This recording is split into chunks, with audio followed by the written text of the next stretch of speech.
আসসালামু আলাইকুম প্রিয় দর্শক, শান্তিতে নোবেল প্রাইজ নিয়ে নিউজটা। ডোনাল্ড ট্রাম্প নয়, শান্তিতে নোবেল পেলেন মারিয়া কুরিনা। শান্তিতে এবছর নোবেল পেয়েছেন মারিয়া কুরিনা মাচাদো। ভেনিজুয়েলার জনগণের গণতান্ত্রিক অধিকার প্রতিষ্ঠায় তার নিরলস প্রচেষ্টার জন্য এই পুরস্কার দেওয়ার কথা জানিয়েছেন নরওয়েজিয়ান নোবেল কমিটি। বাংলাদেশ সময় আজ শুক্রবার নরওয়ের অসলোতে এই পুরস্কার ঘোষণা করা হয়। নরওয়েজিয়ান নোবেল কমিটি জানিয়েছে, স্বৈরাচার থেকে গণতন্ত্রের নস্যাৎ ও শান্তিপূর্ণ রূপান্তরের সংগ্রাম করেছেন মারিয়া। দ্য নোবেল প্রাইজ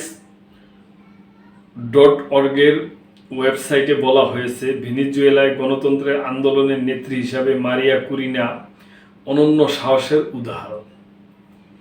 লাতিন আমেরিকার দেশটিতে রাজনৈতিক বিরোধিতার মধ্যে তিনি গুরুত্বপূর্ণ ব্যক্তি ও ঐক্যর প্রতীক ছিলেন। এর আগে বছরের শুরু থেকেই শান্তিতে নোবেল পুরস্কারের যোগ্য দাবিদার হিসেবে নিজেকে উপস্থাপন করেছিলেন মার্কিন প্রেসিডেন্ট ডোনাল্ড ট্রাম্প। তিনি দাবি করেন 60টি যুদ্ধ বন্ধে ভূমিকা রেখেছেন। তাকে পুরস্কৃত করার জন্য মনোনয়ন দেওয়ার কথা প্রকাশ্যে জানিয়েছিলেন ইসরায়েল ও পাকিস্তানের সরকার প্রধান। সুইডেন, এমনকি নরওয়ের রাজনীতিবিদ ও আইন প্রণেতারাও ট্রাম্পকে সমর্থন দিয়েছিলেন। ভেনিজুয়েলার বর্তমান প্রেসিডেন্ট নিকোলাস মাদুরো গত মাসের শেষ দিকে দেশটিতে মাদক চক্র দমনের কথা বলে হামলার প্রস্তুতি নিয়েছিলেন যুক্তরাষ্ট্রের সেনাবাহিনী। তবে প্রেসিডেন্ট ডোনাল্ড ট্রাম্প তখন এ বিষয়ে অনুমোদন দেননি।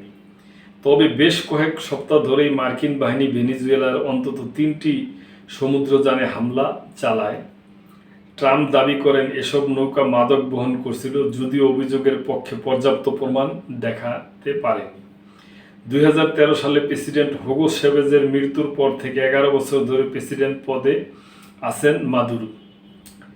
নোবেল কমিটির সংবাদ বিজ্ঞপ্তিতে বলা হয়েছে, দেশটিতে গণতান্ত্রিক উন্নয়নের জন্য নিবেদিত একটি সংগঠনের প্রতিষ্ঠাতাদের একজন মাচাদো।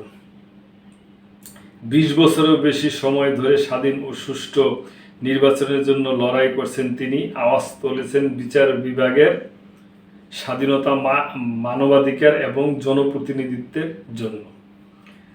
2024 সালের আগে মাদুচু বিরোধী দলের প্রেসিডেন্ট প্রার্থী ছিলেন, কিন্তু ক্ষমতাসীনরা তার প্রার্থিতা আটকে দেয়। এরপর তিনি নির্বাচনে অন্য দলের প্রতিনিধি এডমুন্ডো গঞ্জালেজ উরুতিয়াকে সমর্থন দেন। রাজনৈতিক বিভাজন অতিক্রম করে লাখ লাখ স্বেচ্ছাসেবক একত্রিত হন। তারা হচ্ছে এবং সুষ্ঠু নির্বাচন নিশ্চিত করতে ভোট পর্যবেক্ষক হিসাবে প্রশিক্ষণ নেন। হয়রানি, গ্রেপ্তার এবং নির্যাতনের ঝুঁকি সত্ত্বেও দেশের নাগরিকরা ভোটকেন্দ্রগুলোর দিকে নজর রাখে। নির্বাচনের আগে এবং সময়কালে বিরোধী দলের প্রচেষ্টা ছিল উদ্ভাবনী, সাহসী, শান্তিপূর্ণ এবং গণতান্ত্রিক।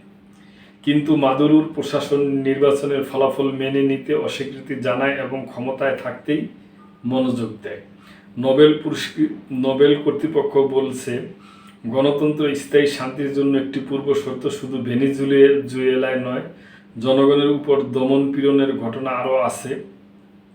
ক্ষমতায় থাকা ব্যক্তিরা আইনকে নিজেদের মতো ব্যবহার করে, গণমাধ্যমের স্বাধীনতা হরণ করে, সমালোচকদের জেলে পাঠায়। 2024 সালের এক বছরে বহু দেশে নির্বাচন হয়েছে, কিন্তু কম সংখ্যকই স্বাধীন ও সুষ্ঠু ছিল।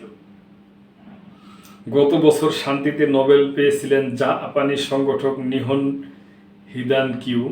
জাপানের হিরোশিমা ও নাগাসাকিতে পারমাণবিক বোমা বিস্ফোরণ থেকে বেঁচে যাওয়া ব্যক্তিদের তৃণমূল আন্দোলনের সংগঠক হিদানকিউ। পারমাণবিক অস্ত্রমুক্ত বিশ্ব গড়ার প্রচেষ্টা এবং পারমাণবিক অস্ত্র যে আর কখনো ব্যবহার করা উচিত নয় তা প্রত্যক্ষদর্শীদের সাক্ষ্যর মাধ্যমে পূর্বদর্শনের জন্য সংগঠনটিকে নোবেল পুরস্কার দেওয়া হয়েছিল। তো প্রিয় দর্শক, নোবেল কমিটি যে কোনো দিক দিয়ে প্রভাবিত নয় এবং ওনারা যে নিরপেক্ষ ভাবে সিদ্ধান্ত নেয় তাই বোঝা যায়। এবং এটুকুই আমি বলবো, এত বড় প্রতিষ্ঠান সম্বন্ধে আমার আর কিছু বলার নাই এবং আমার বলার যোগ্যতা নাই বলে আমি মনে করি। সত্য সবসময় আমি স্বীকার করি। প্রিয় দর্শক, আপনাদের যদি কিছু বলার থাকে তাহলে অবশ্যই কমেন্ট করবেন এবং লাইক, শেয়ার, কমেন্ট করে সাবস্ক্রাইব করে মেম্বারশিপ নিয়ে আমাদের পাশেই থাকবেন। আল্লাহ হাফেজ।